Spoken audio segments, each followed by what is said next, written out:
Şəmkir şəhər Cahangir Rüstəmov adına orta ümumi təhsil məktəbinin binası əsaslı təmir işləri üçün təmirə dayandırılıb. Hazırda məktəbin şagirdləri təhsillərini rayonun peşə liseyinin binasında davam etdirirlər. Məktəb binasının əsaslı təmirində isə hazırda müvəqqəti olaraq işlər bir neçə gündür ki dayandırılıb. 2-3 gündür dayanıb.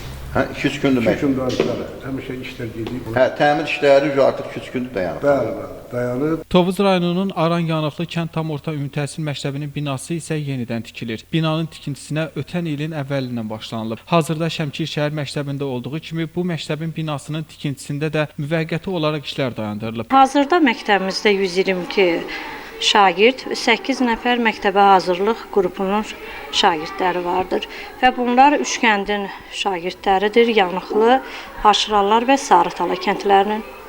Məktəbimizin hazırda vəziyyəti göründüyü kimi acınacaqlı vəziyyətdədir, siniflərimiz çox şəraitsiz vəziyyətdədir, yağış yağanda, külək əsəndə, yəni burada dərs keçmək çətinlik olur. Tikintidə məsul şəxs olan Cavid Abdullayev isə bildirib ki, hər iki məktəb binası növbəti tədris ilində məktəblilərin istifadəsinə verilməsi nəzərdə tutulub. Yeni tədris ilinin başlanacağı günə qədər də deməli bu hazırda tikdiyimiz, inşa etdiyimiz bu məktəbi tam standartlara uyğun olaraq